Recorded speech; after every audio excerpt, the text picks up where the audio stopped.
Ya, oke baik kita mulai kuliah siang hari ini ya. Bismillahirrahmanirrahim. Assalamualaikum warahmatullahi wabarakatuh. Selamat siang semuanya.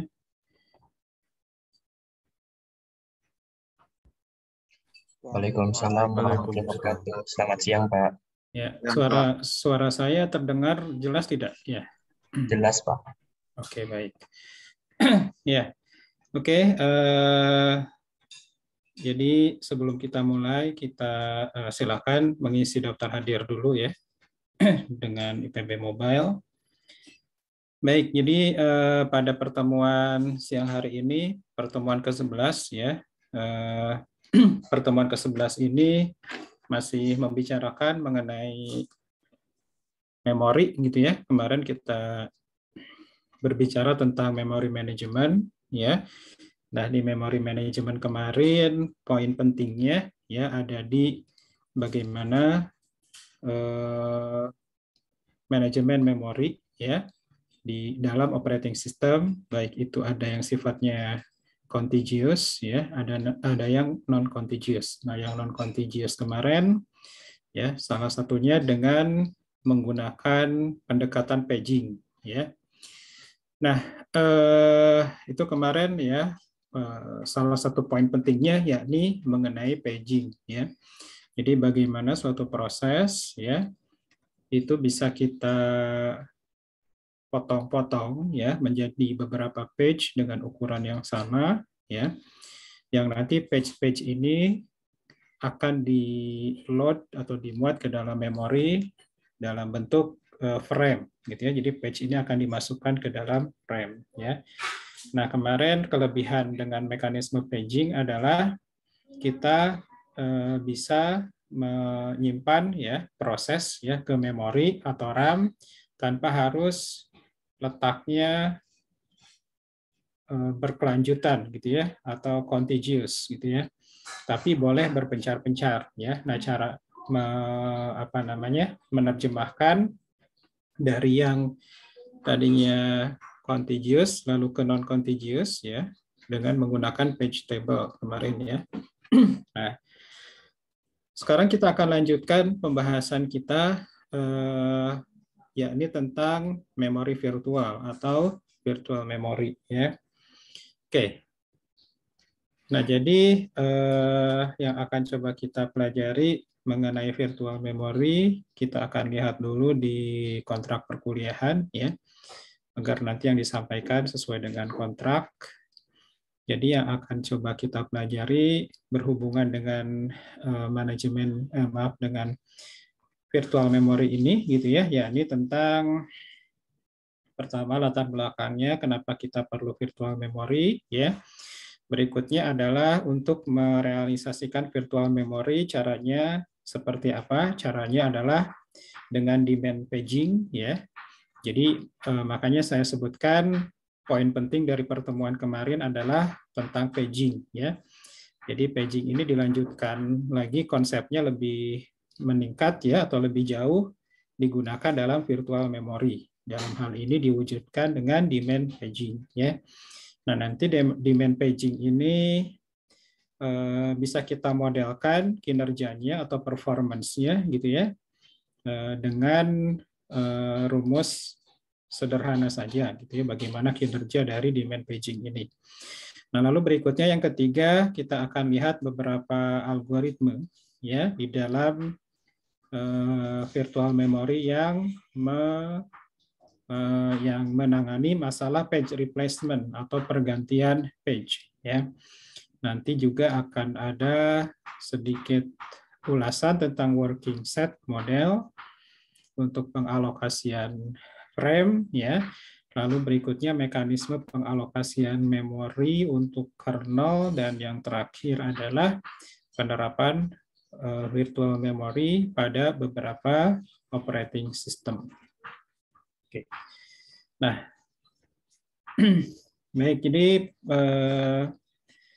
kita akan lihat mengenai virtual memory ini. Yang pertama adalah background, ya. Oke, sebelum kita mulai, ya, saya tanya dulu, ya. Ada yang pernah mengetahui tentang virtual memory ini? kalau sudah pernah mendengar paling tidak ya, kegunaannya untuk apa virtual memory ini? Ada yang pernah mendengar barangkali?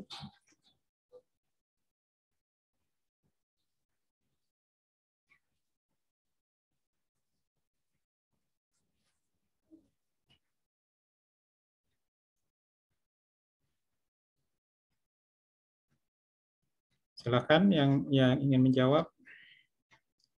Nabil Raihan menjawab untuk mentransfer data. Oke, kita tampung dulu ya. Ada lagi?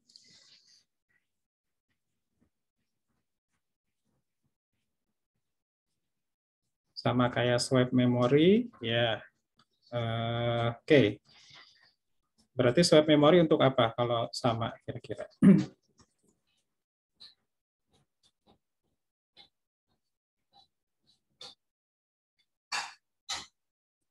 Ya, salah satunya di dalam mekanisme virtual memory melibatkan swipe, ya. Swipe space, ya.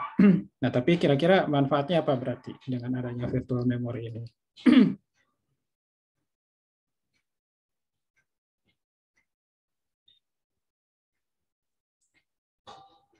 Ya, jadi apa manfaatnya kira-kira ya? Nah, ini sudah ada yang mendekati nih ya, ada kata-kata swipe ya. Jadi begini, karena kadangkala kita memiliki komputer ya, yang tentunya memorinya terbatas ya. Seberapapun memori yang kita punya tetap aja terbatas ya. Dan program yang berjalan di komputer ya di atas operating system berpotensi melebihi kapasitas memori yang ada gitu ya. Katakanlah kita punya laptop memorinya hanya 4 GB gitu ya. Kemudian kita menjalankan berbagai macam software ataupun program ya, ada operating system, lalu aplikasi-aplikasi di atasnya gitu ya. Ternyata memori yang diperlukan adalah 6 GB gitu ya. Sementara RAM di komputer kita hanya ada 4 GB ya. Kan bayangan kita nggak mungkin gitu ya menjalankan berbagai program yang total memori yang diperlukan adalah 6 GB sementara apa sih namanya RAM kita hanya 4 GB. Bagaimana caranya gitu ya?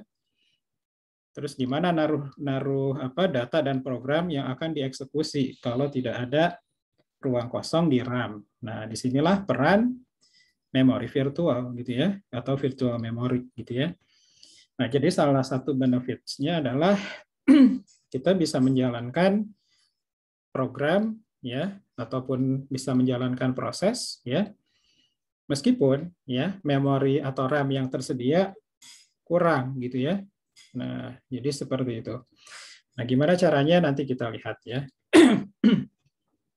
Nah, jadi kira-kira ini tujuan pembelajaran yang akan coba kita capai dalam pertemuan kali ini. Gitu ya. Yang pertama, Anda harus bisa menjelaskan ya apa itu virtual memory, juga apa manfaatnya ya. Nah, lalu berikutnya Anda juga harus bisa memberikan penjelasan gitu ya bagaimana demand paging ya bisa merealisasikan virtual memory ini ya. Lalu nanti dalam virtual memory ada masalah gitu ya, masalah page replacement. Untuk mengatasi masalah page replacement ini butuh algoritma, ada beberapa algoritma untuk melakukan page replacement ya. Ada FIFO, ada optimal, ada LRU. Nah, paling tidak ketiga algoritma ini bisa Anda apply ya, bisa Anda terapkan terhadap kasus-kasus tertentu ya, mungkin kasusnya tidak terlalu besar ya. Nah, lalu berikutnya bisa menjelaskan bagaimana gitu ya working set dari suatu proses dan kaitannya dengan locality program ya, program locality yang nanti dipakai untuk menentukan berapa jumlah frame yang dibutuhkan oleh operating system ya. Lalu contoh-contoh virtual memory di beberapa operating system ya. Nah, mungkin kalau yang bawah tidak kita masukkan lah ya untuk objektif ya, membuat simulasi ya. Oke. Nah, jadi ini latar belakangnya ya. Tadi sedikit sudah saya sampaikan ya mengenai salah satu manfaat dari virtual memory gitu ya. Jadi kelebihannya adalah dengan menggunakan virtual memory kita bisa punya memori yang lebih besar ya, meskipun secara virtual dibandingkan physical memory yang ada gitu ya. Nah, tapi di sini kita lihat beberapa latar belakang yang lain ya. Yang pertama adalah kalau kita punya program ya, bisa jadi ada beberapa bagian program yang ketika dieksekusi gitu ya program tersebut, nah bagian program tertentu itu tidak atau belum akan dieksekusi gitu ya. Nah, atau jarang digunakan gitu ya. Atau bahkan tidak pernah digunakan sama sekali. Contohnya apa gitu ya? Contohnya adalah kode untuk menghandle error gitu ya. Jadi misalnya kita buat program, terus ada fungsi untuk menghandle error ya. Nah, sementara kebetulan yang menggunakan program kita tidak pernah memberikan input yang mengakibatkan error. Nah, sehingga kan fungsi yang untuk menghandle error jarang di-load gitu ya, jarang dieksekusi ya. Nah, artinya buat apa gitu ya kita memenuhi ya RAM dengan bagian program yang apa sih namanya yang jarang dieksekusi gitu ya. Jadi artinya jadinya tidak efisien. Kita memuat bagian program yang bagian program tersebut jarang dieksekusi gitu ya, rarely used, jarang dipakai gitu ya. Nah, itu contohnya. Lalu unusual routines, jadi fungsi-fungsi yang jarang dipakai gitu ya, atau bahkan kita apalagi kalau misalnya kita pakai data yang besar gitu ya, data structures yang ukurannya besar, padahal belum tentu dia dipakai ya. Nah, artinya pertanyaannya bisa tidak gitu ya. Program itu di-load tidak mesti semuanya dulu gitu ya, tetapi tergantung pemakaian gitu ya. Kalau yang akan dipakai di-load, kalau yang belum belakangan saja di-load ke dalam memorinya ya. Nah, ini juga yang kedua ini juga mendukung pernyataan yang pertama gitu ya. Entire program code not needed at same time. Jadi seluruh bagian program itu belum tentu semuanya dibutuhkan pada waktu yang bersamaan gitu ya. Nah, sehingga kita bayangkan agar efisien berarti bagaimana si komputer ini gitu ya bisa mengeksekusi program tetapi partially loaded gitu ya, hanya sebagian saja yang dimuat ke memori, tidak mesti semuanya ya. Nah, sehingga konsekuensinya yang saya sampaikan di awal tadi ya. Program no longer constrained by limits of physical memory ya. Jadi program tidak lagi dibatasi oleh jumlah memori fisik gitu ya. Artinya ketika kita punya laptop yang ukuran memorinya 1 GB, bukan berarti kita bisa menjalankan program yang totalnya hanya bisa 1 GB. Mungkin bisa di atas itu gitu ya. Kenapa? Karena yang di-load ke dalam memori tidak mesti full ya, full seluruh baris program dari program-program yang akan dieksekusi gitu ya. Nah, tadi ya karena bisa partially loaded program, bisa execute partially loaded program ya, maka setiap program ya kemungkinan bisa memakan atau mengonsumsi memori lebih sedikit ketika dia berjalan ya. Nah, artinya apa? Artinya karena setiap program itu bisa menggunakan memori yang lebih sedikit dibandingkan semestinya gitu ya. Maka berarti kita bisa punya ruang memori yang lebih banyak. Artinya bisa banyak program yang bisa dijalankan. Nah, sehingga karena bisa banyak program yang bisa dijalankan pada saat yang sama, kita bisa meningkatkan utilisasi CPU ya. Jadi CPU-nya tidak banyak idle ya, sehingga juga akan meningkatkan throughput ya. Akan meningkatkan throughput ya. Throughput itu kan artinya banyaknya pekerjaan yang bisa diselesaikan dalam satuan waktu tertentu gitu ya. Nah, jadi kan semakin sedikit kebutuhan memori dari proses, maka semakin banyak proses yang bisa dimuat ke memori, semakin banyak proses yang bisa dieksekusi secara bersamaan.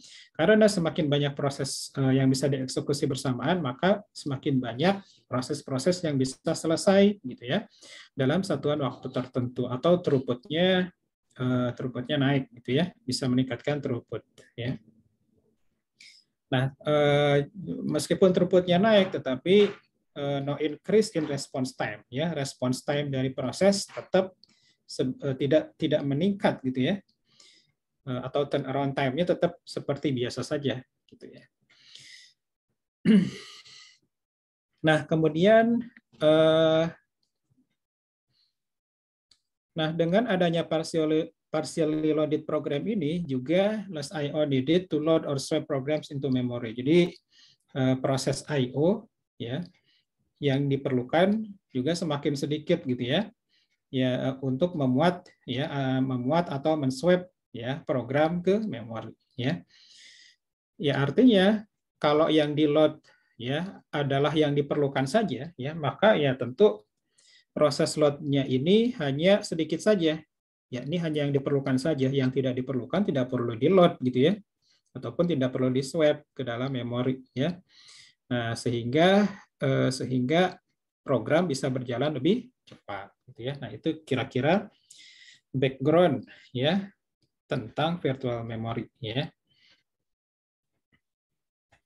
Nah, sekarang kita lihat apakah itu virtual memory gitu ya. Jadi apa itu virtual memory? Jadi virtual memory ini bisa kita definisikan sebagai pemisahan ya, separation of user logical memory from physical memory gitu ya.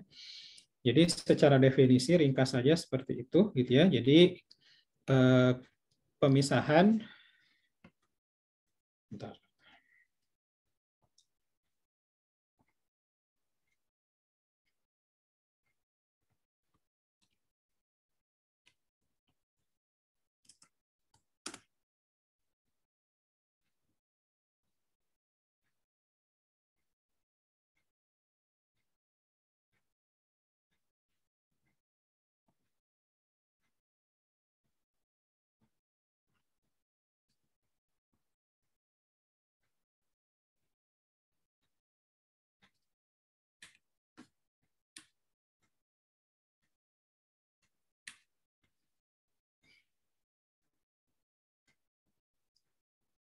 Oke.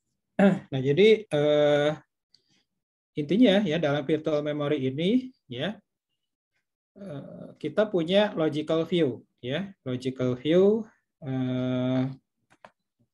kita memisahkan antara logical memory dengan physical memory ya.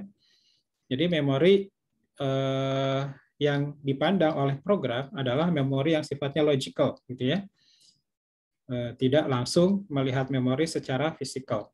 Nah, dengan adanya pemisahan ini antara logical memory ya dengan physical memory ya, maka kita bisa punya beberapa keuntungan.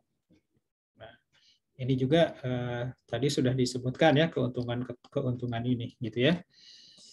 Ini yang tadi ya. Jadi only part of the program is to be in memory for execution. Jadi hanya sebagian memori yang perlu di-load ke dalam sebagian dari program yang hanya perlu di-load ke memori gitu ya. Kemudian kita bisa punya logical address space yang lebih besar ya dibandingkan physical address space ya.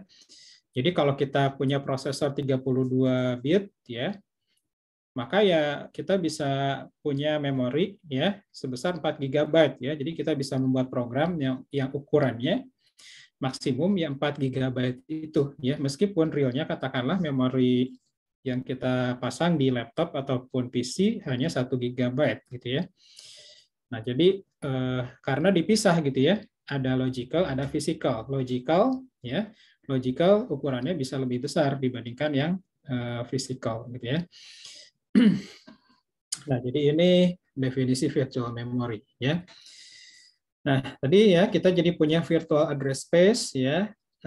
Kita lihat saja gambarnya langsung biar terbayang ya. Jadi virtual memory kira-kira skemanya seperti ini. Jadi di komputer kita punya ini RAM ya. Ukurannya segini RAM kita gitu ya. Nah, kalau lihat dari gambar ini kelihatannya RAM-nya lebih sedikit dibandingkan virtual memory gitu ya. Jadi RAM yang kita punya adalah ukurannya seperti ini gitu ya. Tapi virtual memory ukurannya lebih besar gitu ya. Lebih besar dibandingkan RAM ya. Nah, ketika kita membuat program gitu ya, ketika kita membuat program, nah maka program kita bekerja pada ruang virtual gitu ya, ruang virtual memory. Jadi program kita tidak perlu mengetahui gitu ya RAM-nya itu ada berapa realnya gitu ya. Tapi intinya kita bisa membuat ya program yang size-nya maksimum sesuai dengan ukuran virtual memory. Jadi program kita bisa kita tulis ya menjadi beberapa page ya dari 0 sampai V, di mana V ini adalah ukuran virtual memory gitu ya. Nah, jadi salah satu keuntungannya tadi ya ukuran virtual memory ya ini bisa lebih besar daripada physical memory gitu ya. Nah ini ya ingat kemarin ya kita pakai page ya. Nah pakai page seperti ini konsepnya di pertemuan yang lalu ya. Nah sehingga page ini kan nanti ditaruh di dalam RAM ya di dalam frame ya. Jadi di dalam frame di RAM ya. Nah untuk memetakan page tertentu ada di frame mana, maka di sini harus ada page table. Di sini ada memory map. Ya. Nah, jadi memory map ini akan menunjukkan ya page tertentu itu ada di frame yang mana. Nah, lalu bisa jadi page tertentu ini juga ya berada di backing store. Ya, backing store ini bisa hard disk gitu ya. Pokoknya secondary storage ya, bisa hard disk drive, bisa SSD ya masih termasuk secondary storage juga atau ya katakanlah dua ini ya backing store ya. Nah, jadi ini ya. Jadi suatu page ya misalnya page 0 ini kemungkinan bisa ada di RAM, bisa ada di hard disk atau SSD gitu ya di backing store ya. Nah, yang tahu di mana page itu berada ini di page table ini atau di memory map ini gitu ya. Nah, nanti apakah ada gambarnya di sini? Kita lihat. Nah, jadi contohnya ini gitu ya. Jadi katakanlah page 0 gitu ya. Itu ada di frame nomor 4. Berarti dia karena ada di frame nomor 4 artinya page 0 ini dia ada di RAM gitu ya. Nah, tapi ya kalau kita lihat page 1 ya, page 1 ini dia tidak ada di dalam RAM. Jadi isian frame-nya ini kosong ya. Jadi page 1 yang isinya B ini belum ada di RAM. Nah, tapi dia masih berada di backing store, dia belum dimuat gitu ya. Nah, jadi inilah gambaran bagaimana tadi ya yang disebut sebagai suatu program bisa partially ya loaded gitu ya. Jadi katakanlah ini adalah suatu program ini terdiri atas page A sampai dengan page H gitu ya. Tetapi pada saat dieksekusi yang di-load hanya page A, page C dan page F ya. Sisanya masih berada di hard disk ya ataupun SSD gitu ya. Nah, jadi ini adalah gambaran tentang virtual memory gitu ya. Nah, jadi ini ya. Nah, bedanya antara yang logical dengan yang physical gitu ya. Kalau yang logical ini ya, dia sifatnya contiguous ya. Jadi logical memory ini atau virtual address space ini sifatnya contiguous ya. Dia contiguous ya, artinya berkesinambungan gitu ya. Jadi tidak terpencah-pencah. Jadi page 0 habis itu langsung disambung dengan page 1, langsung disambung dengan page 2 dan seterusnya ya. Kemudian biasanya virtual memory address space ini selalu dimulai dari alamat 0 gitu ya.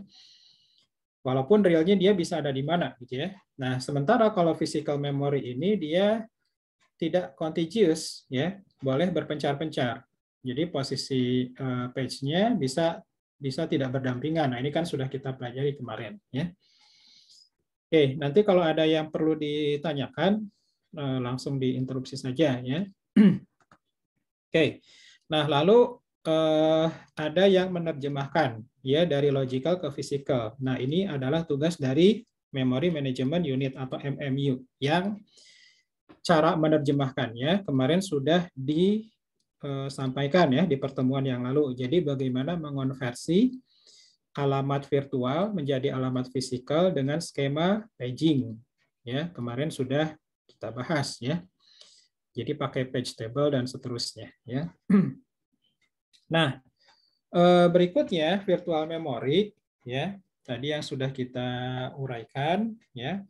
Itu bisa diimplementasikan melalui dua cara ya. Yang pertama adalah demand paging, yang kedua adalah demand segmentation. Nah, yang akan kita bahas hanya yang demand paging saja ya. Oke, ya. Oke, ini tadi ya deskripsi apa namanya? Bukan deskripsi ya, gambaran ya. Gambaran tentang bagaimana virtual memory bisa lebih besar daripada physical memory ya, karena dibantu oleh backing store ya. Dan yang di-load ke dalam physical memory hanya atau boleh beberapa bagian saja ya. Oke ya, jadi itu ya. Jadi lalu di sini ada swap ya, proses swap ya. Jadi ada swap in, swap out ya, atau page in, page out ya. Page in berarti memasukkan ya page ke dalam physical memory, page out berarti mengeluarkan dari physical memory ya. Oke, dari gambar ini ada yang perlu ditanyakan dulu, silahkan ya. Untuk memastikan bahwa setiap slide bisa dipahami. Oke, baik. Selanjutnya kita lihat mengenai ruang alamat virtual, gitu ya. Jadi mungkin sudah pernah disampaikan ya bahwa ketika kita punya program ya, lalu program ini dijalankan, maka paling tidak bagian dari program kita petanya kira-kira seperti ini, gitu ya. Jadi ada kode program itu sendiri yang berisi instruksi ya, ada data ya, lalu jadi ada data yang sifatnya sudah statik gitu ya, yang konstan ya, lalu ada data yang bisa kita tambahkan ya. Nah, data yang bisa kita tambahkan ini ada yang ditaruh di bagian program ataupun proses yang namanya heap, dan ada yang namanya stack gitu ya. Nah, kalau stack ini dia tumbuhnya ke bawah, kalau heap ini tumbuhnya ke atas ya. Nah, jadi ini mengenai ruang alamat virtual gitu ya. Nah, kalau ruang alamat virtual tadi ya, kita melihatnya contiguous gitu ya. Nah, contiguous. Jadi dia apa sih namanya? Berkelanjutan gitu ya.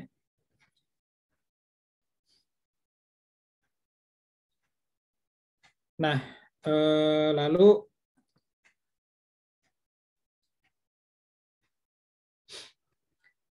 keuntungan virtual memory ya adalah karena virtual memory ini nanti diimplementasikan dalam bentuk demand paging, artinya menggunakan page-page gitu ya. Proses dibagi-bagi menjadi beberapa page ya. Nah, ini bisa dimanfaatkan untuk shared library gitu ya. Jadi shared library. Kalau di Linux kan kita bisa membuat library yang bentuknya shared ya, atau shared object ya. Atau kalau di Windows namanya adalah Dynamic Linked Library atau DLL ya. Nah, SO dan DLL ini kan sebenarnya adalah fungsi-fungsi ataupun kelas-kelas gitu ya, yang ketika di load itu bisa dipakai bersama-sama oleh beberapa proses. Jadi di memori cukup satu saja ya library-nya, tapi nanti di refer gitu ya oleh beberapa proses. Nah, caranya bagaimana? Caranya adalah di dalam program ya, dia merefer ke page yang sama gitu ya. Walaupun di prosesnya kelihatannya dia punya ruang sendiri untuk library ini, tetapi realnya mereka merujuk ke library yang sama ya. Nah, ini adalah keunggulan dari sistem paging gitu ya, yang juga dimanfaatkan di dalam virtual memory. Ya. Nah, kemudian berikutnya, nah tadi ya salah satu cara untuk merealisasikan virtual memory adalah dengan menggunakan demand paging, gitu ya. Nah, demand paging ini kan berarti paging sesuai dengan demand atau sesuai dengan permintaan, ya, sesuai dengan kebutuhan, ya. Nah, ini tadi kembali ke apa namanya benefits gitu ya dari virtual memory, yakni program boleh saja dimuat ke dalam memori secara parsial, artinya tidak semuanya harus dimuat ke memori, ya. Nah, jadi konsepnya adalah demand paging ini ya bring a page ya into memory only when it is needed gitu ya. Jadi kita muat ya page ke dalam memori hanya pada saat dibutuhkan saja ya. Artinya apa? Artinya kode program tidak harus semuanya dimuat ya, 100% di load, tidak perlu. Hanya page-page tertentu saja yang memang dibutuhkan yang di load ke dalam memori. Nah, keuntungannya adalah dengan demand paging ini adalah berarti akses ke hard disk itu lebih sedikit gitu ya. Atau ke SSD lebih sedikit. Artinya load program bisa lebih cepat gitu ya. Jadi perintah-perintah input output yang tidak dibutuhkan karena kenapa tidak dibutuhkan? Karena page yang di load memang tidak dibutuhkan, berarti kan operasi I/O-nya juga tidak dilakukan gitu ya. Nah, lalu keuntungan kedua adalah berarti penggunaan RAM menjadi lebih hemat gitu ya. Less memory needed karena kita bring only necessary page gitu ya. Nah, kemudian respons ya. Respons dari program menjadi lebih cepat. Kenapa? Karena tadi untuk meloadnya juga jadi lebih cepat gitu ya. Karena yang di load tidak harus semuanya. Katakanlah kita bikin program ya ukurannya gemuk misalnya programnya gitu ya. Ukuran programnya 100 MB katakanlah ya. Nah, 100 MB ini kan dipecah-pecah menjadi beberapa page ya. Katakanlah satu page-nya ukurannya berapa? 512 KB ya. Nah, ternyata ketika awalan program ini di running hanya dibutuhkan 3 page saja gitu ya. 3 page kan berarti sekitar 1,5 kilobyte gitu ya. Nah, yang di load ke memori ya 1,5 kilobyte itu dulu gitu ya. Sisanya tidak di load dulu ya, sehingga pasti gitu ya respons programnya jadi lebih cepat. Nah, nanti ketika ada bagian program lain yang dibutuhkan, maka di load lagi ke dalam memori. Jadi dicicil gitu ya, load ke dalam memorinya ya. Nah, karena memorinya lebih hemat, maka kita bisa menjalankan program lebih banyak sehingga users gitu ya untuk komputer bisa menjadi lebih banyak. Nah, kemudian demand paging ini ya similar to paging system yang kemarin kita bahas. Jadi sama dengan paging system yang kemarin, tetapi sekarang ditambahkan dengan mekanisme swapping ya. Swapping ini berarti swapping pertukaran dari mana ke mana, dari RAM ke backing store atau secondary storage ya. Nah, jadi prinsip kerja demand paging ini ketika suatu page dibutuhkan, maka reference to it. Jadi page-nya di refer ya, dipakai, diambil. Nah, lalu berikutnya kalau misalnya ternyata dia ya tidak ada ya di dalam memori ya atau nanti ada tanda invalid gitu ya, maka nanti akses ke page-nya bisa di-abort ya, bisa dihentikan ya. Nah, tetapi kalau misalnya ternyata jadi awalnya kan kita membutuhkan suatu page ya dari suatu program.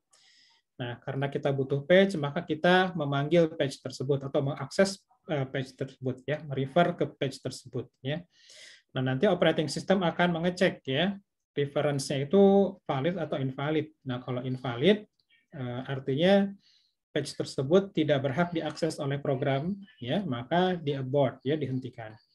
Nah, tetapi andaikan misalnya page-nya itu valid, gitu ya, artinya boleh diakses, namun page-nya ini belum ada di memori, maka dilakukan proses pemuatan, gitu ya, proses memuat page ke dalam memori, ya.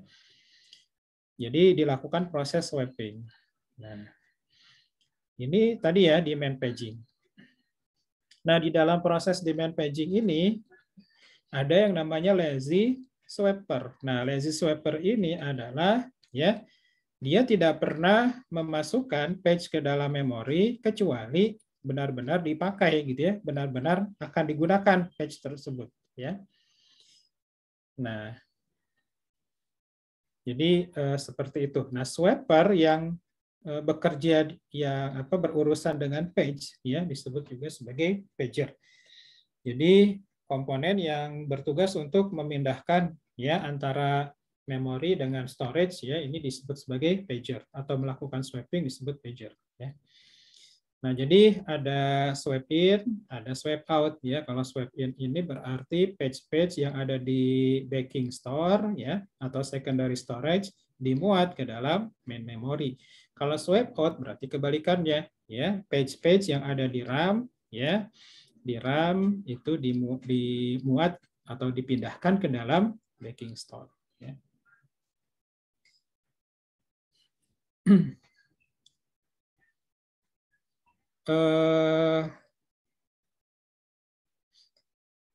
Nah, berikutnya adalah ini apa yang ada di sini. Nah, yang ada di sini adalah kita lihat, ya.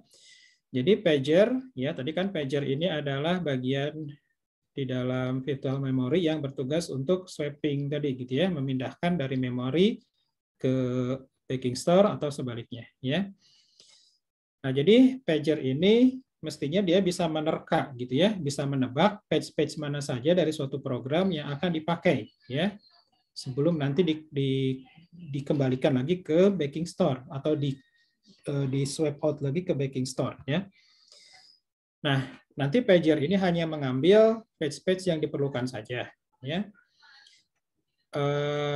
Nah, lalu bagaimana menentukan page-page tersebut yang akan dipakai tadi, gitu ya. Nah, sehingga caranya adalah berarti harus ada fungsionalitas yang baru, ya, harus ada kemampuan di dalam MMU untuk melakukan demand paging, ya. Nah, kalau page-nya ini sudah berada di dalam memori, ya, maka bisa kita katakan sebagai memory residence, ya. Nah, tetapi kalau misalnya dia tidak ada memori, ya, maka berarti harus dicek, gitu ya. Harus didetek, ya, dan juga harus memuat page tersebut ke dalam memori dari storage, ya. Nah, bagaimana kita bisa mengetahui, ya, bagaimana sistem operasi bisa mengetahui apakah suatu page ada di dalam memori atau belum, gitu ya. Nah, caranya adalah di dalam page table itu ditambahkan kolom baru, gitu ya, atau entry baru, yakni valid dan invalid, valid atau invalid bit. Jadi ditambahkan satu kolom di dalam page table yang isinya 1 bit, gitu ya. 1 bit yang menyatakan valid atau invalid, gitu ya. Jadi karena hanya 2 yang ingin dicek valid atau invalid, ya, ada 2 state, maka kita hanya perlu 1 bit, ya. Nah, kalau misalnya valid berarti, ya, seperti ini, kalau valid berarti page-nya sudah ada di memori, tapi kalau masih invalid berarti page-nya belum ada di memori, ya. Nah, ini kita lihat, ya, page 0, ya, dinyatakan valid. Nah, ini kan page 0, ya. Page 0 dinyatakan valid. Kenapa? Karena page 0 ada di memori, ya, ada di RAM. Posisinya ada di mana? Di frame nomor 4. Nah, seperti tertulis di sini. Nah, lalu bagaimana kalau page yang belum ada di memori, ya? Kalau page yang belum ada di memori, ya, maka dia akan dinyatakan invalid. Contohnya adalah page nomor 1 ya, di page table bagian bit valid invalidnya isinya adalah invalid. Kenapa? Karena page nomor 1 yang isinya B ini gitu ya, dia belum ada di sini, belum ada di memori, tapi dia masih berada di secondary storage. Nah, jadi ini ya cara untuk mengetahui apakah page-nya sudah ada di dalam RAM atau belum dengan menggunakan valid invalid bit ya. Nah, lalu berikutnya bagaimana langkah-langkah ya untuk menghandle page fault. Nah, di sini ada istilah page fault ya. Nah, apa itu page fault ya? Page fault itu ketika kita mereference suatu page ya, tetapi page-nya itu belum ada di memori. Contoh ya.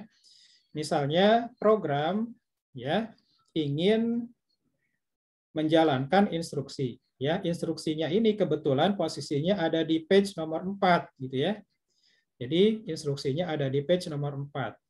Maka kan si operating system berusaha menerjemahkan page nomor 4 ini ke physical memory. Karena kan ini masih logical memory ya, kemarin yang kita bahas. Nah, untuk menerjemahkan, dia akan mencari di dalam page table. Page nomor 4, dicek. Page nomor 4 ada di frame nomor berapa. Ya. Nah, ketika diperiksa, oh ternyata ya bit invalid, valid invalid bitnya isinya adalah invalid ya. Nah, karena isinya invalid berarti dia belum ada di dalam physical memory sehingga di sini terbitlah page fault gitu ya. Jadi page fault. Seperti itu ya. Nah, di sini kita lihat tahapan-tahapan ketika menangani page fault ya. Nah, jadi ketika sudah ada page fault ya, langkahnya, jadi ini sudah ketahuan terjadi page fault, langkah pertama gitu ya. Nah, berikutnya adalah OS ya akan bekerja ya. Jadi OS akan melihat ya ke bagian atau tabel yang lain untuk mengecek ya page fault-nya ini kenapa gitu ya. Apakah gara-gara dia berusaha mengakses page yang di luar kewenangannya? Kalau iya berarti tidak usah diteruskan, di abort saja gitu ya. Nah, tapi kalau misalnya page-nya itu page fault-nya itu karena memang page-nya itu tidak ada di dalam memori ya. Artinya page-nya legal untuk diakses tetapi belum ada di memori, maka bisa diteruskan ke proses berikutnya ya. Nah, proses berikutnya adalah berarti harus di-load ke memori kan ya. Karena page-nya belum ada di memori, maka harus dimuat ke dalam memori ketika terjadi page fault. Nah, maka yang langkah selanjutnya adalah kita harus mencari frame yang kosong, ya. Cari ruang yang kosong, ini kosong, ini kosong, ini kosong, ini kosong. Nah, cari ruang kosong untuk memuat page dari secondary storage nanti, ya. Nah, lalu berikutnya langkah keempat adalah lakukan swap, ya. Lakukan perpindahan ya page dari disk ya atau dari backing storage ke dalam frame di memori tadi ya lewat operasi disk ya operasi disk. Nah ini pasti butuh waktu ya, butuh waktu nih karena lama ya operasi disk ini. Nah lalu berikutnya reset tables to indicate page now in memory in memory ya. Jadi tablesnya diubah ya. Contohnya tadi kan saya mau mengakses page nomor 4, ternyata invalid. Terus oleh operating system dicek dulu gitu ya. Invalidnya ini apakah karena page 4 ini tidak boleh diakses oleh proses yang sedang jalan atau bagaimana? Oh, ternyata page-nya boleh diakses oleh proses yang sedang jalan. Hanya saja gitu ya. Page-nya itu belum ada di RAM. Nah, maka langkah selanjutnya cari ruang kosong, katakanlah oh ini deh saya pilih frame oleh operating system dipilih frame nomor 7 gitu ya untuk memuat page nomor 4. Nah, page nomor 4 ini kan isinya E gitu ya. Nah, berikutnya adalah berikutnya adalah setelah ditemukan ruang kosong dilakukan swap ya. Jadi E-nya ini di swap ya, berarti dia swap in masuk ke dalam memori. Nah, setelah itu valid invalid bitnya diubah, tidak I lagi tetapi berubah menjadi V gitu ya. Berarti valid. Dan entry di dalam page table-nya diisi. Oh, ini sekarang ada di frame nomor 7 ya. Nah, jadi itu yang dilakukan. Nah, setelah itu instruksi yang gagal gara-gara page fault tadi harus di restart. Jadi instruksi di page nomor 4 di restart, diulang dari awal. Diulang lagi dari awal, berarti terjadi lagi reference ke page nomor 4. Nah, di refer lagi nih page nomor 4, dicek lagi ke page table. Nah, tapi sekarang kan sudah berubah ya. Sekarang ini sudah valid, artinya page nomor 4 ini sekarang ada di memori. Di mana memorinya? Di di frame nomor 7. Nah, sehingga bisa di-load ya, bisa dibaca instruksinya di frame nomor 7 ini, gitu ya. Nah, ini gambarannya, ini yang saya ceritakan tadi ya. Anda bisa telusuri bagaimana alurnya ya. Nah, berikutnya adalah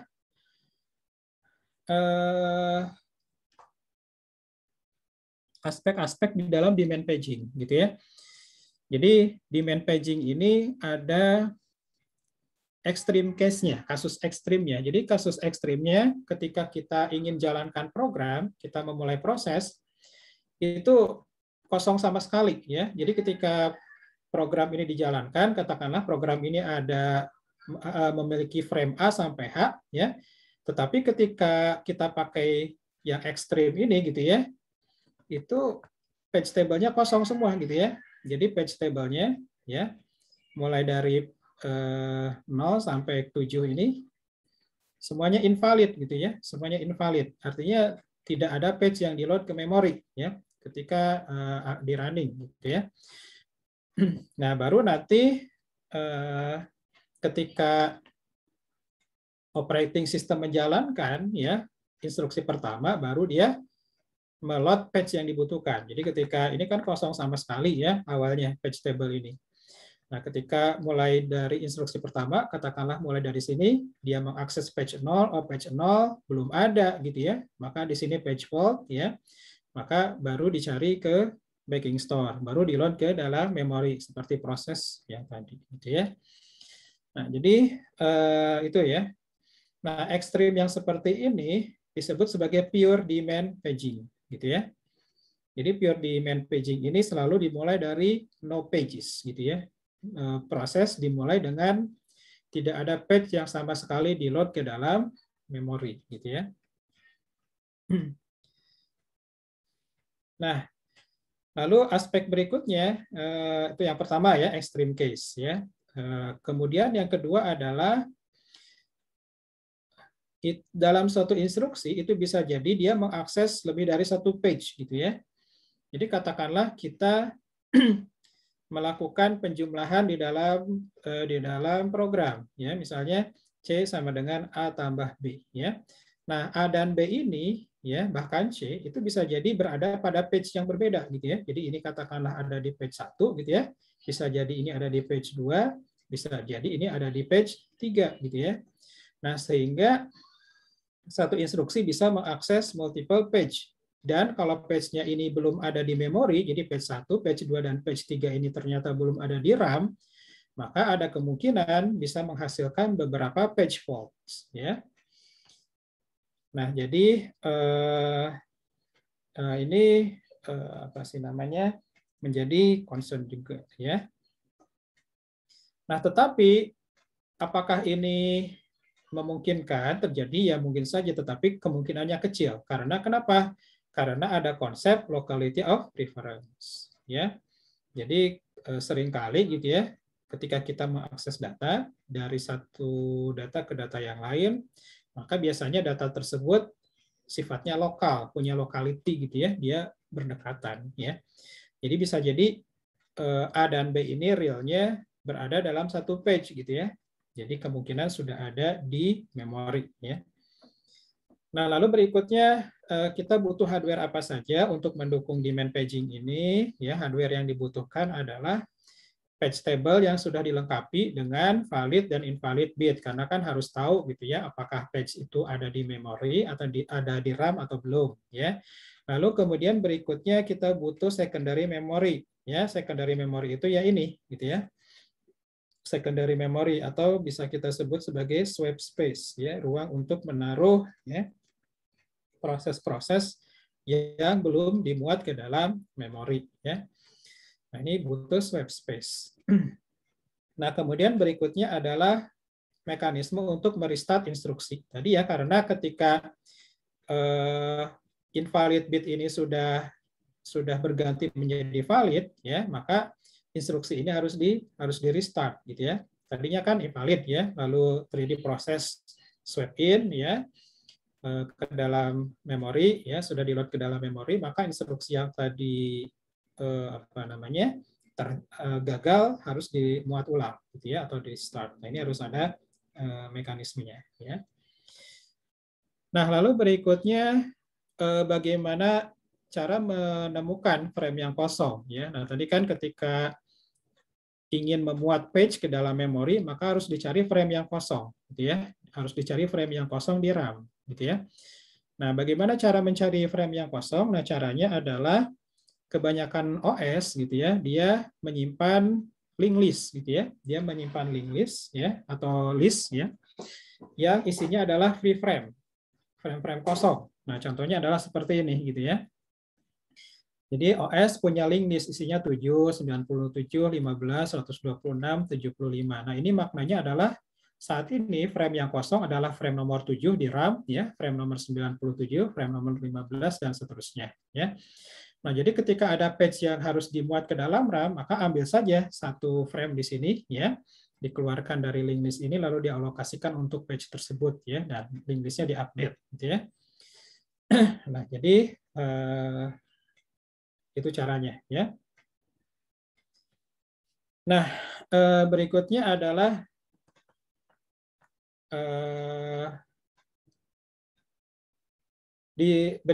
kita lihat, ya. Nah, kan sebelumnya sudah kita lihat bagaimana menghandle terjadinya page fault, ya. Ini tahapannya hanya 6 tahap kalau di sini, ya. Nah, tetapi ketika kasus terburuk terjadi, gitu ya, proses demand paging ini tahapannya jadi banyak, gitu ya, jadi semakin panjang, ya. Nah,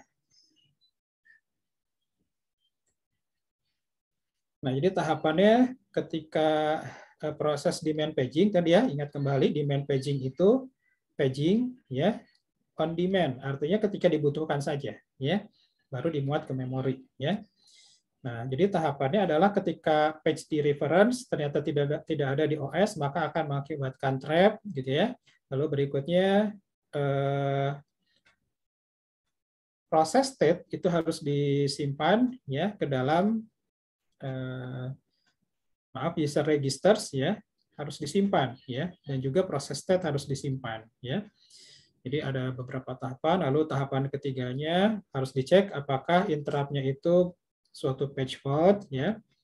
Lalu berikutnya dicek, ya, page fault-nya itu legal atau ilegal seperti tadi, ya. Kemudian berikutnya berarti kita harus mengambil page, ya. Kalau legal berikutnya kita harus ambil page tersebut dari disk lalu dimasukkan ke dalam preframe. Nah, untuk mengakses disknya itu sendiri, ya, kalau misalnya ramai, ya, atau sedang sibuk, maka kita harus mengantri, gitu ya.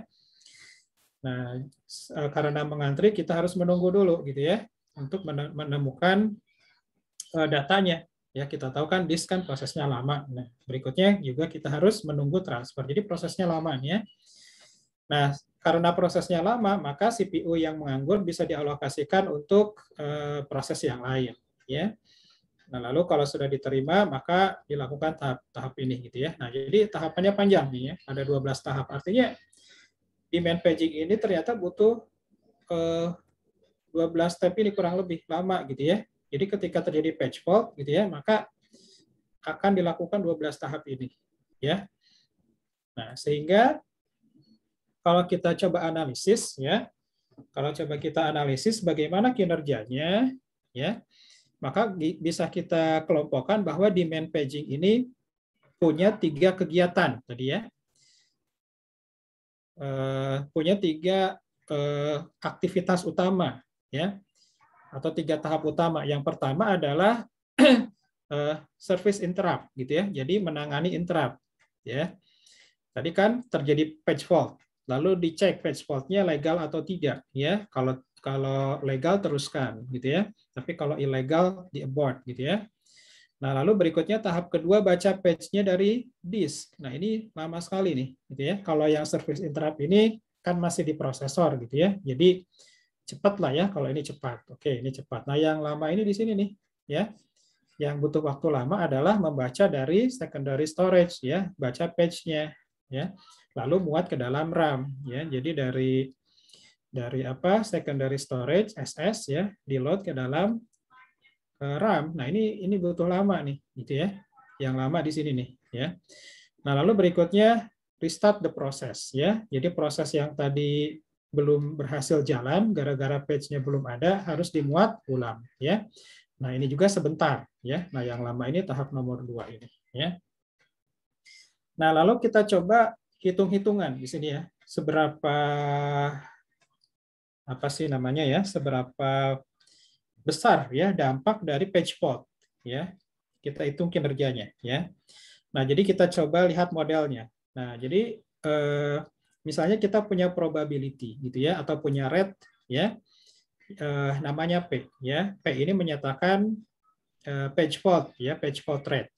Kalau P-nya 0 berarti tidak ada page fault sama sekali. Kalau P-nya 1, P-nya 1 berarti setiap reference ke page itu selalu fault ya. Jadi semakin ke arah 1 itu semakin banyak page fault-nya. Frekuensi page fault-nya semakin banyak, semakin ke 0 semakin sedikit. Nah, model ini bisa mengukur effective access time. Jadi waktu akses efektif untuk rate tertentu ya.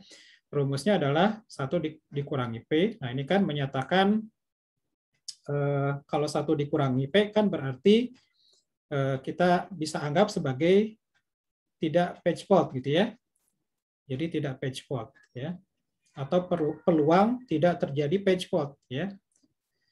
Nah, kalau P ini kan peluang terjadi page fault ya. Kalau 1 min P berarti rate ataupun peluang tidak terjadi page fault. Nah, kalau tidak terjadi page fault ya.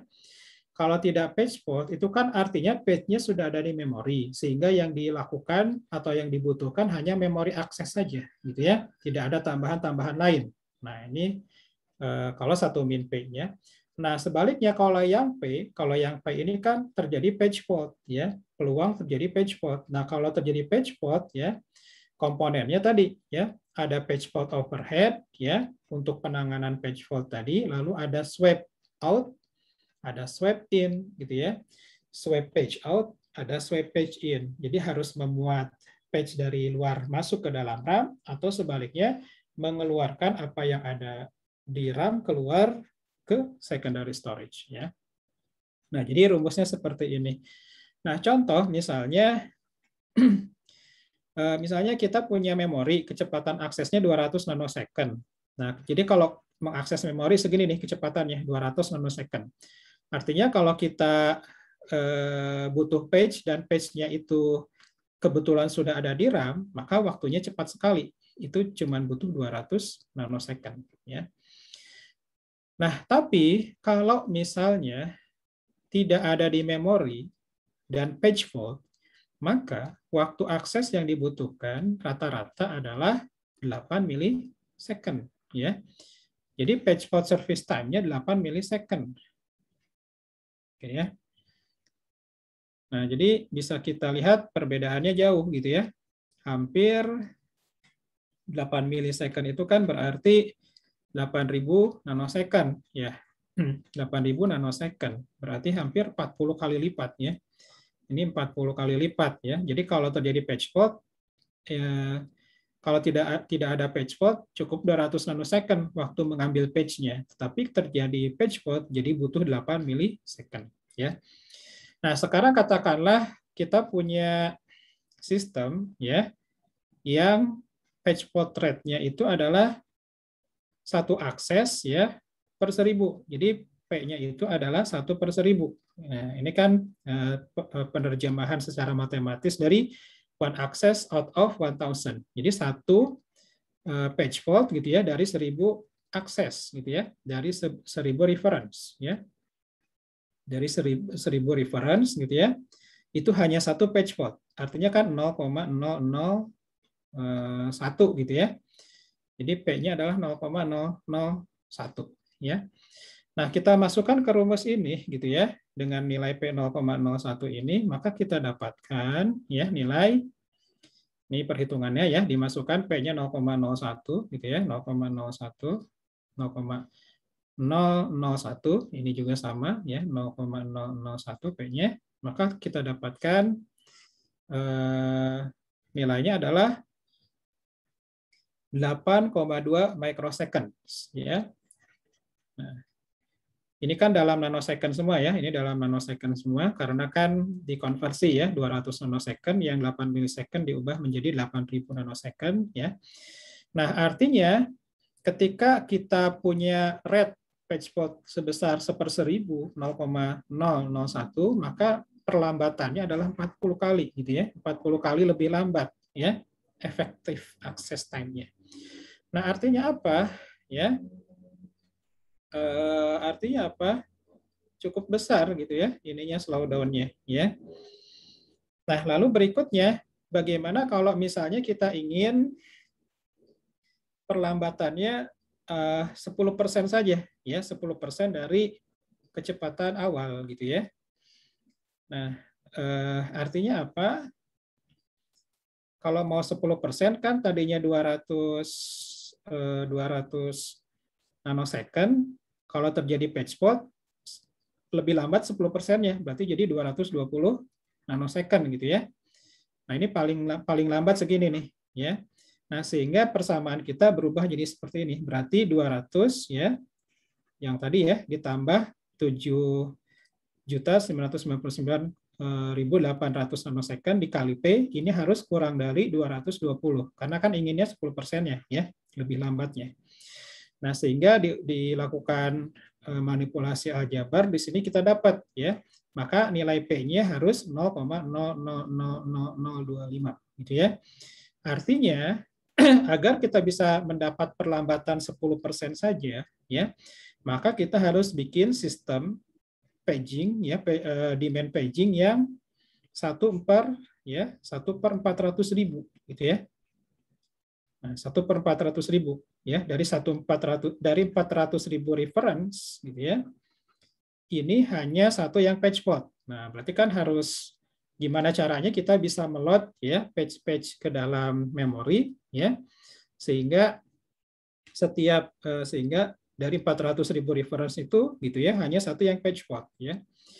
Nah, sulit juga ya kalau misalnya seperti ini gitu ya, karena ya paling ya sudah page-nya harus di-load semua gitu ya. Tapi kan kalau page-nya di-load semua ke dalam memori ya jadinya tidak efisien juga gitu ya. Karena kan berarti yang tidak penting tadi harus di-load juga gitu ya. Nah, ini kinerja dari demand paging ya. Nah, ini tadi ya untuk meningkatkan kinerjanya maka dilakukan optimasi terhadap demand paging. Nah, beberapa optimasinya yang pertama adalah swap space ya. Kita gunakan swap space swap space I/O ya dibandingkan file system I/O ya. Nah, jadi kalau di Linux ya dulu mungkin kita ingat ya bahwa kalau kita ingin formatting ya partition untuk Linux ya atau ingin install Linux maka kita harus menyediakan ruang khusus yakni swap space. Nah, swap space ini dia akan menggunakan mekanisme yang berbeda dibandingkan file system biasa. File system biasa itu seperti NTFS gitu ya. Kalau di Windows lalu ada FAT gitu ya.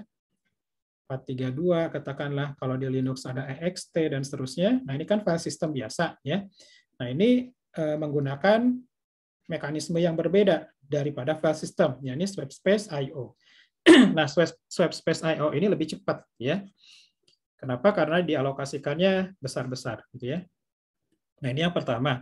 Kemudian yang kedua adalah ya udah ya untuk optimasi semua proses di-load semua ke dalam swap space ya. Di dalam swap space baru nanti dilakukan demand paging terhadap swap space ya.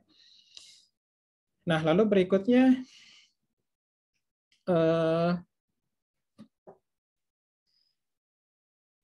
demand page in from program binary on disk ya, but discard rather than paging out when freeing frame gitu ya.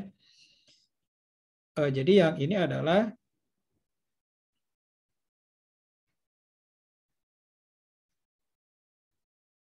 melakukan demand page ya dari program binary ya pada disk ya. Jadi yang dilakukan hanya page in saja, ya. Jadi memindahkan dari disk ke memori, ya. Tetapi ketika harus dilakukan sebaliknya, ya, harus dilakukan page out, maka di discard saja, gitu ya. Jadi ya optimasi yang kedua, ya, hanya dilakukan in saja, ya, tetapi ketika dilakukan page out, nah ini di discard, artinya tidak ditulis ulang ke dalam binary disk, ya, berarti jumlah, ya, proses I/O-nya lebih sedikit. Nah ini dipakai di Solaris dan BSD sekarang, ya. Nah tetapi nanti hati-hati, ya, karena ada page yang tidak dimiliki oleh file, ya, seperti stack dan heap, ya, atau misalnya ada page yang sudah diubah di memori, ya, tetapi belum ditulis ke dalam file system, ya. Nah ada juga optimasi untuk mobile system, ya. Oke, nah selanjutnya, nah ini saya agak cepat karena materi ini cukup banyak, ya. Nah berikutnya adalah tadi, ya, demand paging. Demand paging itu kan ketika dibutuhkan page, ya, terus dia belum ada di memori, maka page port, maka diambil dari secondary storage, dimasukkan ke dalam main memory, ya. Terus begitu, ya. Nah lama kelamaan kan memori penuh, gitu ya, memori penuh, ya. Artinya karena memori penuh, ya, maka tidak ada lagi frame yang kosong untuk memuat page. Nah, lalu pertanyaannya, apa yang terjadi, gitu ya, ketika tidak ada frame yang kosong, tetapi kita harus memuat page, ya, agar program tetap bisa jalan. Nah, pertanyaannya begitu, gitu ya. Apa yang terjadi kalau misalnya tidak ada frame yang kosong, ya? Nah,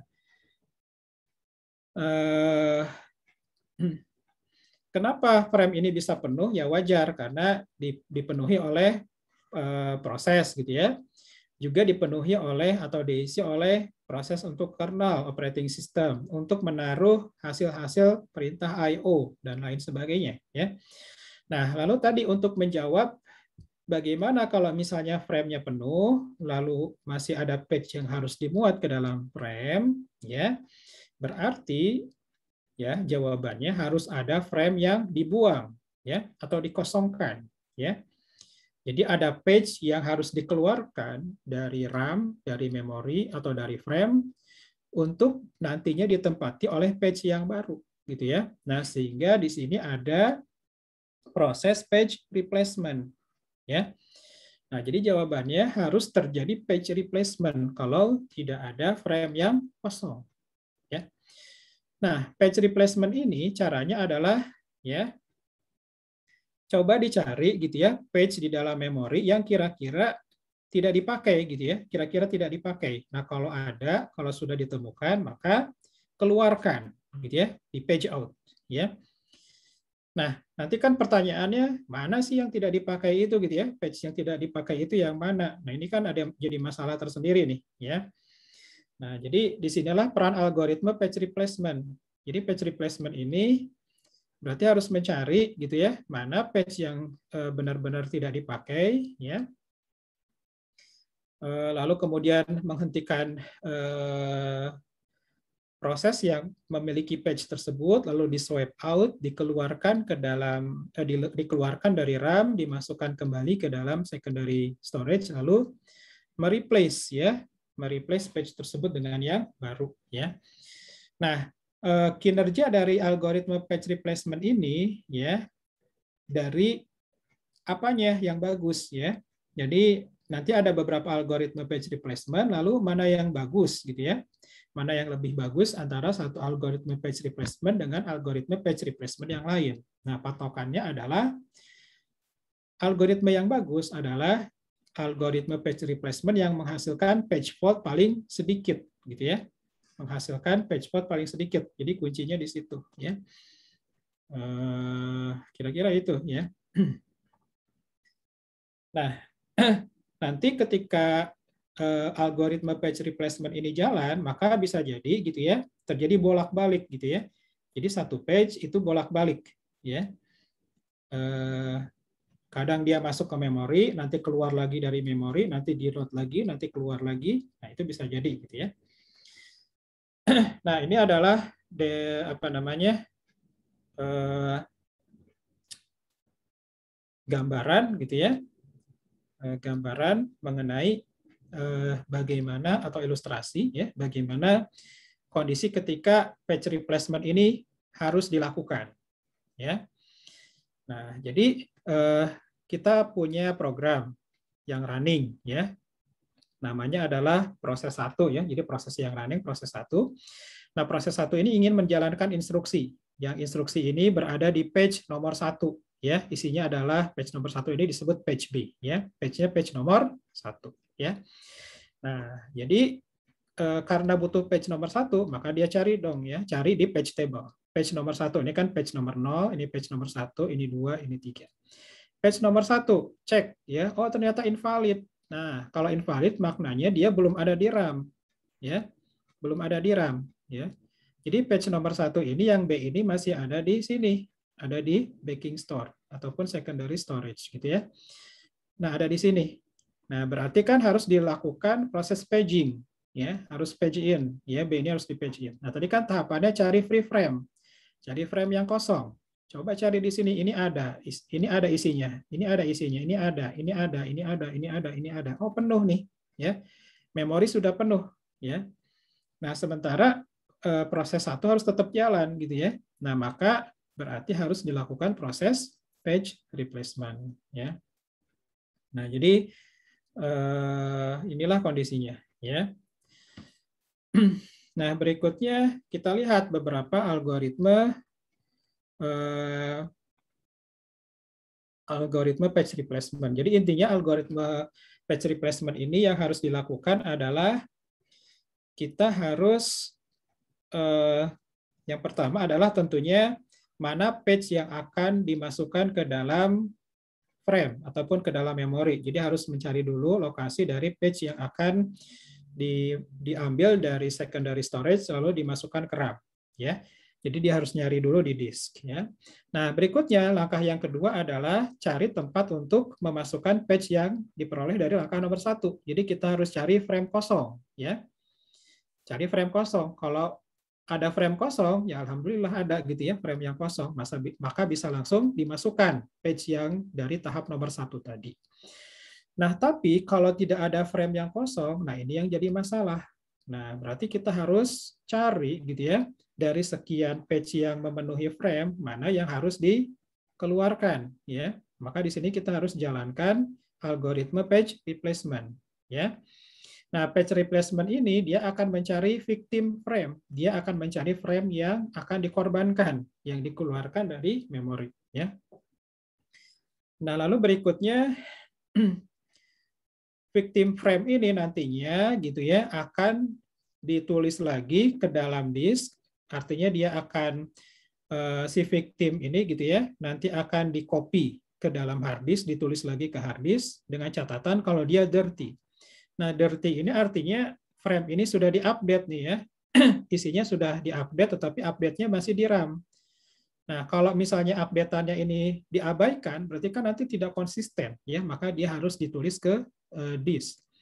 Nah, lawannya dirty adalah clean. Nah, kalau page-nya adalah clean, maka dia tidak usah di-write ke dalam disk, ya. Artinya dia ketika victimnya ini mau dibuang, ya udah dihapus saja, ya. Ini akan menghemat I/O, ya. Nah, lalu tahapan ketiganya adalah page yang sudah diakses nanti dimasukkan ke dalam frame yang kosong tadi, gitu ya. Nah, lalu berikutnya page dan page table-nya diupdate, ya. Frame tables-nya juga diupdate, ya. Lalu tahapan keempatnya di restart instruksinya, mau tidak mau di restart, ya. Dari awal diulang lagi, ya. Nah, sehingga kalau kita lihat di sini ada potensi terjadi 2 page transfer, ya. Satu untuk page in, ya. Satu untuk mengeluarkan page ya dari frame bisa seperti itu, jadi page out dan satu page in. Nah, akibatnya effective access time-nya juga jadi naik gitu ya, punya potensi seperti itu. Nah, sekarang kita lihat ke algoritma page replacement. Nah, algoritma yang pertama adalah sederhana ya. Algoritma page replacement yang pertama adalah FIFO gitu ya, first in first out ya. Nah, ini saya lewat-lewat saja karena waktu semakin dekat ke habis gitu ya. Nah, algoritma FIFO ini bagaimana cara kerjanya ya? Nah, cara kerjanya adalah frame ya ataupun page yang akan dipilih sebagai victim adalah yang first in gitu ya. Jadi namanya juga first in first out. Jadi page yang pertama kali masuk ya itu nanti yang akan dipilih ya sebagai page yang akan dikeluarkan ketika butuh page replacement ya. Nah, tadi kan dikatakan di slide sebelumnya untuk mengukur kinerja ya dari algoritma page replacement adalah berdasarkan page fault-nya. Semakin sedikit page fault-nya, maka semakin bagus. Nah, maka harus dites ya. Nah, untuk mengetesnya itu berdasarkan reference string. Nah, pertanyaannya apa itu reference string ya? Nah, reference string ini adalah history, semacam history gitu ya. History nomor-nomor page yang diakses ya. Jadi dalam kasus ini ketika program jalan itu diakses pertama page nomor 7, habis itu page nomor 0 ya. Habis itu page nomor 1, habis itu page nomor 2, habis itu page nomor 0 dan seterusnya. Nah, dengan skema urutan akses page seperti ini lalu kita gunakan algoritma FIFO untuk page replacement-nya ya. Nah, itu yang pertama, reference string ya. Kemudian yang diketahui kedua adalah jumlah frame yang dialokasikan untuk proses tersebut ya. Nah, jadi itu yang diketahui ya. Nah, dalam kasus ini misalnya yang dialokasikan adalah 3 buah frame ya. Oke ya. Nah, ini tolong perhatikan, ini penting ya. Cara menggunakan algoritma ini atau cara melihat kinerja dari algoritma page replacement ini ya. Nah, algoritma FIFO tadi ya kita diberikan 3 frame. Nah, ini ya gambarnya. Nih saya coret-coret di sini ya. Jadi diberikan 3 frame ya. Jadi frame 0, 1, 2. Oke ya, jelas 3 frame. Nah, karena kita di main paging ya. Di main paging dan sifatnya adalah pure ya, pure di main paging katakanlah, maka kondisi awal dari frame adalah kosong, artinya tidak ada page yang di-load sama sekali ya ke dalam frame. Jadi masih kosong ya. Nah, lalu dilakukanlah reference terhadap page. Nah, pertama page yang di reference adalah page nomor 7. Oke ya. Nah, pertanyaannya, page nomor 7 apakah sudah ada di frame? Ya. Coba kita lihat ya. Nah, ini kan masih kosong ya. Page nomor 7 belum ada di frame. Nah, ingat tadi, kalau page belum ada di frame, maka mengakibatkan terjadi page fault. Nah, jadi ini saya tulis PF ya, page fault. Nah, maka dilakukanlah proses page in sehingga page nomor 7 sekarang masuk di dalam frame ya. Nah, berikutnya yang di reference adalah page nomor 0. Nah, page nomor 0 dicek apakah sudah ada di frame. Belum ada, maka di sini page fault lagi. Gitu ya. Jadi saya tulis berarti dalam hal ini sudah terjadi 2 page fault. Ya. Berikutnya yang diakses adalah page nomor 1. Nah, sudah adakah di frame? Belum ada. Maka page fault lagi. 3 page fault. Ya. Nah, lalu berikutnya page nomor 2 ya, diakses. Nah, page nomor 2 apakah sudah ada di frame? Ini 7, ini 0, ini 1. Oh, belum ada nih. Ya. Di frame belum ada. Maka page fault juga. Nah, masalahnya frame kita penuh. Nah, kayak di sini masalahnya frame kita penuh. Ada 7, ada 0, ada 1. Nah, maka tadi kita harus mencari korban. 1 frame untuk dikosongkan. Ya. Frame yang mana? Karena policy-nya atau algoritmenya adalah first in, first out, maka yang dipilih adalah yang paling awal masuk. Nah, yang paling awal masuk ini kan 7. Maka 7 akan diganti oleh 2 di sini. Ya. Nah, kita lihat 7-nya hilang berganti dengan 2. Nah, jadi di sini terjadi page fault dan terjadi page replacement. Ya. Oke, paham ya? Kalau yang tidak paham langsung tanyakan. Ya. Nah, berikutnya akses page 0. Ya, page 0 diakses. Nah, dicek. Nah, ternyata page 0 aman. Kenapa? Karena sudah ada di dalam memori, sudah ada di frame. Maka di sini tidak terjadi page fault ya. Ini blank begini, kosong, berarti dia tidak terjadi page fault ya. Nah, berikutnya 3 diakses ya, di reference. Nah, 3 ini kita lihat ya, ternyata belum ada di dalam memori. Nah, terjadi page fault ya, tapi masalahnya penuh ya, memorinya penuh, maka harus dilakukan page replacement. Mana yang harus diganti gitu ya? Mana yang harus diganti? Apakah 2, apakah 0, apakah 1 gitu ya.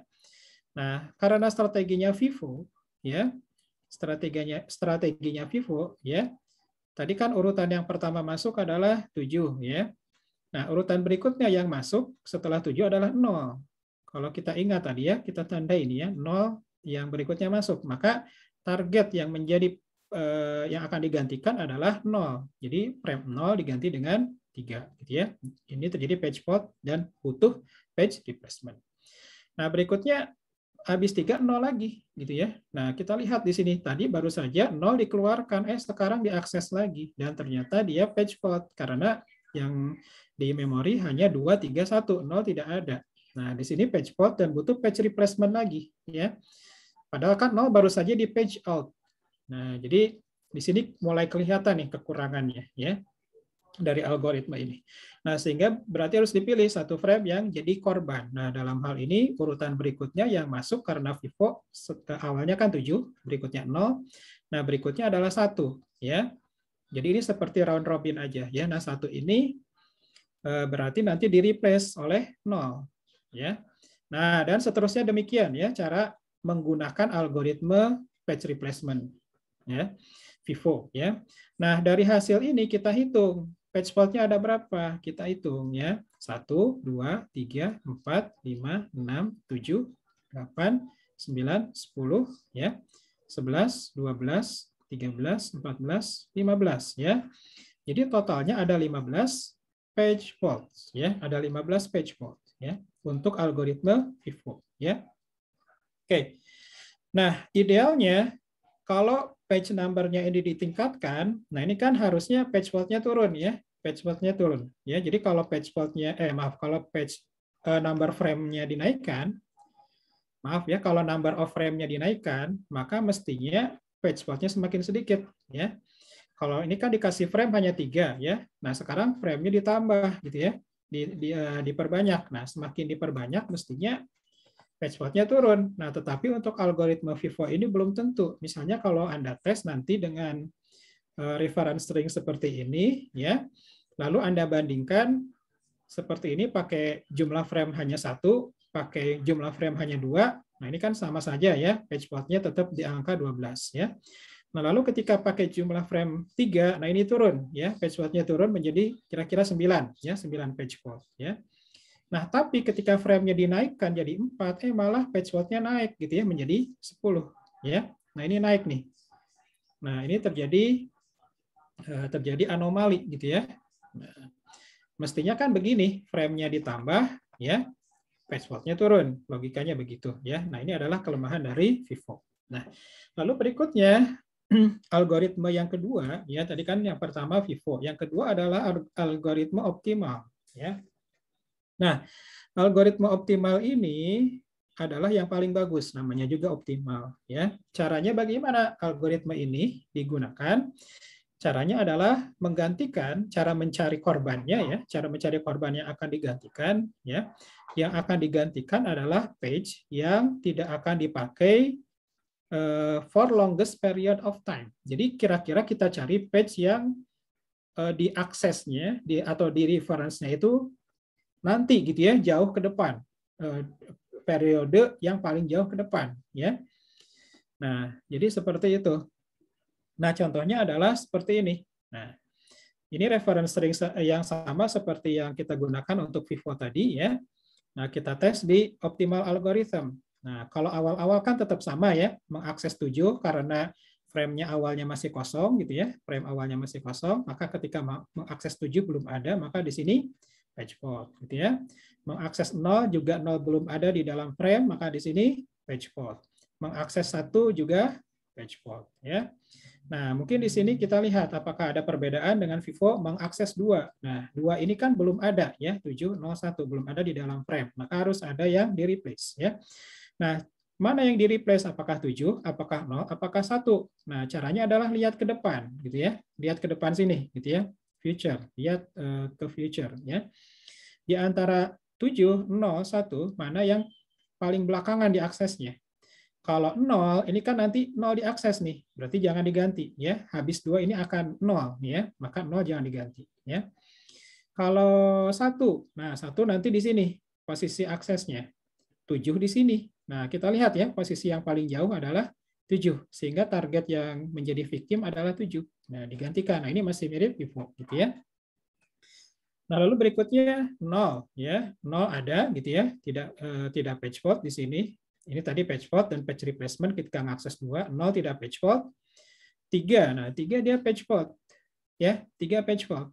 Nah, mana yang harus diganti antara 2, 0 atau 1 ya. Nah, tadi dilihat kalau 0, nah habis 3 nanti akan mengakses 0, berarti 0 jangan diganti dulu ya. 1 posisinya di sini, 2 posisinya di sini. Nah, yang paling belakang adalah 1, maka victimnya adalah 1 gitu ya. Nah, maka 3 menggantikan 1 ya di sini ya. Nah, jadi cara kerjanya begitu. Jadi lihat ke sebelah kanan sana, mana yang paling akhir posisinya itu yang jadi victim ya.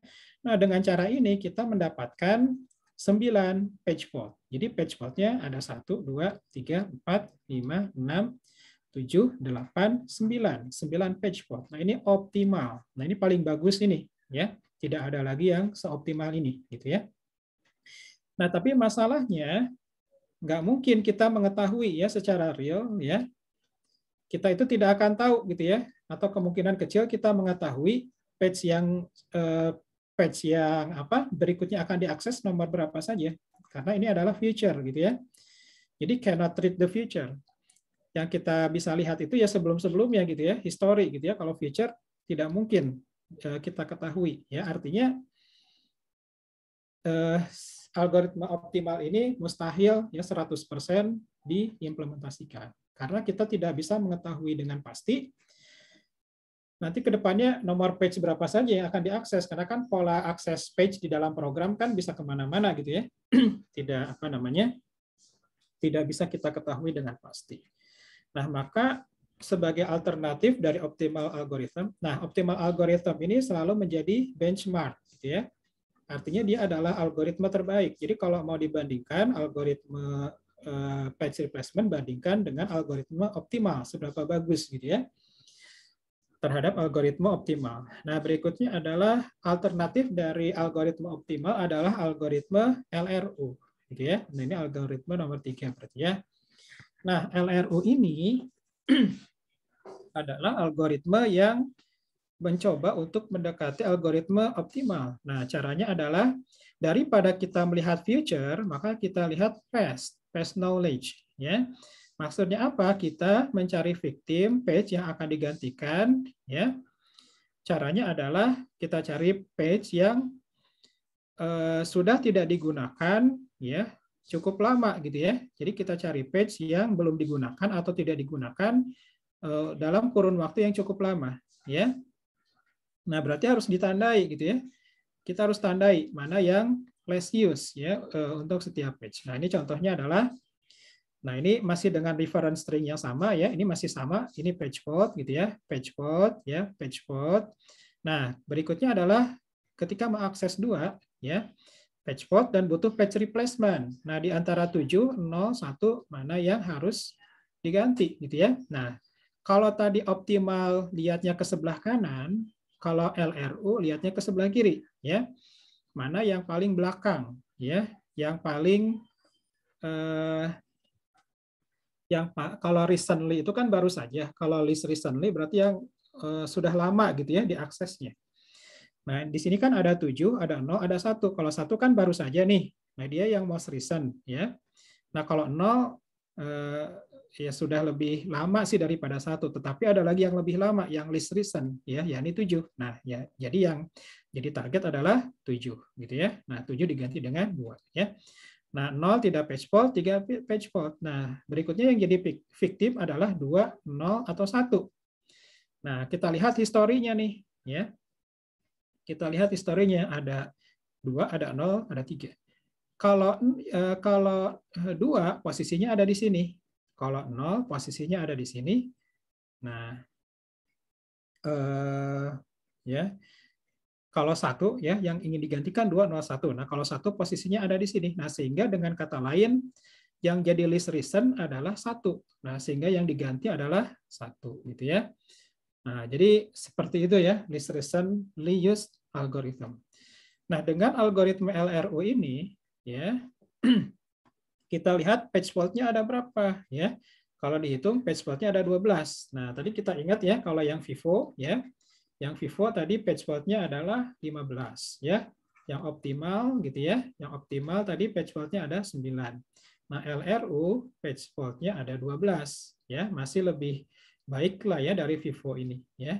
Walaupun masih di atas optimal page fault-nya, tapi lebih baik ya.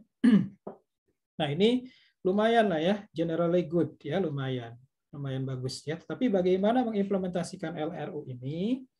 Nah, LRU ini nanti secara implementasi bisa pakai stack gitu ya. Bisa pakai stack ya. Nanti penjelasannya ada di sini gitu ya. Kemudian bisa pakai reference bit ya. Jadi bisa pakai stack, bisa pakai reference bit ya, bisa pakai second change algorithm ya. Dalam hal ini algoritma clock ya. Nah, algoritmanya seperti ini ya. Dan juga nah ini ya kira-kira pendekatannya ya. Jadi LRU ini walaupun kelihatannya lumayan bagus, tetapi pertanyaan berikutnya bagaimana memprogramnya gitu ya, bagaimana mengimplementasikannya ya. Nah, caranya ada beberapa. Yang pertama pakai counter ya, lalu pakai stack ya, kemudian pakai stack ya, kemudian berikutnya menggunakan reference bit ya, menggunakan second change. Nah, jadi ini adalah pendekatan-pendekatan untuk implementasi algoritma LRU ya. Ini saya skip dulu karena waktunya tidak cukup untuk menjelaskan implementasi ini gitu ya. Nah, lalu berikutnya berikutnya algoritma terakhir adalah algoritma berdasarkan counting. Ini berarti algoritma keberapa? Keempat kalau nggak salah ya. Nah, algoritma counting ini berdasarkan frekuensi gitu ya. Jadi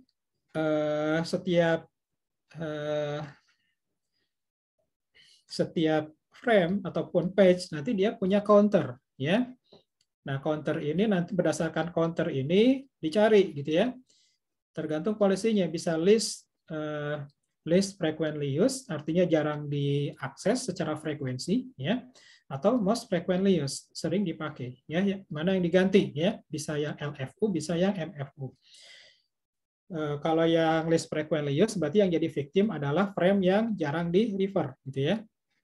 Jarang di refer ya, yang sering di refer berarti jangan diganti ya.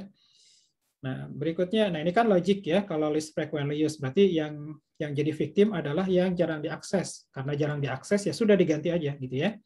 Tapi ada juga yang MFU, most frequently used. Artinya frame yang sudah sering dipakai yaitu yang diganti. Argumennya adalah kalau sudah sering dipakai berarti kemungkinan nanti tidak dipakai lagi gitu ya.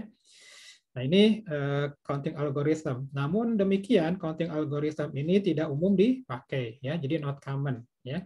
Yang sering dipakai adalah yang seperti ini ya, yang second change lalu clock gitu ya, yakni pendekatan LRU tadi gitu ya, yang sering dipakai. Nah, berikutnya oke, ini saya minta sedikit waktu ya untuk menyelesaikan slide ini walaupun sekilas saja. Berikutnya adalah pengalokasian frame. Nah, pengalokasian frame ini menjadi perhatian yang harus diperhatikan juga, perlu kita perhatikan juga, gitu ya. Kenapa? Karena kalau misalnya frame yang dialokasikan untuk proses itu terlalu sedikit, maka akan banyak page fault, gitu ya. Tapi kalau kebanyakan juga nanti akan tidak efisien untuk pengalokasian memori, gitu ya. Nah, jadi itu kenapa harus diperhatikan ya allocation of frames ini ya. Nah, untuk pengalokasian frame ini ada dua gitu ya, ada yang fixed allocation, ada priority allocation ya. Nah, yang fixed allocation ini ada dua ya. Yang pertama adalah setiap proses mendapatkan jatah frame yang sama. Misalnya ada 100 frame yang kosong, lalu ada 2 proses, maka setiap proses akan mendapatkan 5 maaf, ada 100 frame, ada 20 proses ya.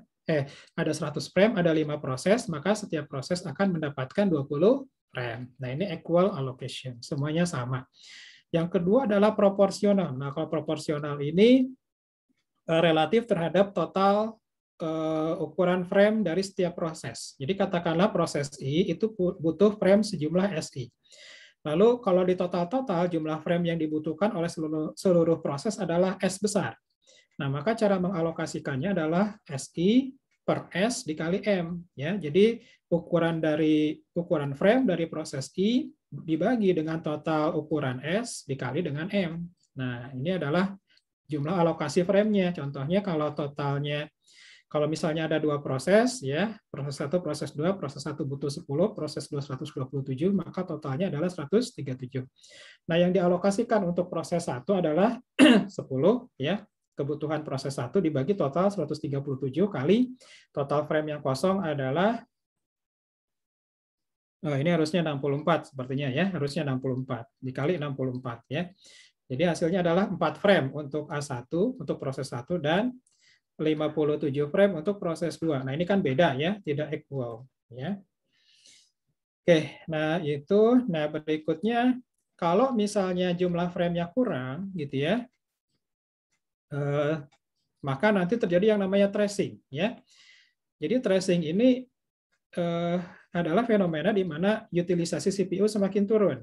Kenapa? Karena ketika utilisasi CPU semakin turun, maka terjadi proses page in gitu ya, page in dan page out gitu ya, atau swipe in, swipe out itu bolak-balik gitu ya.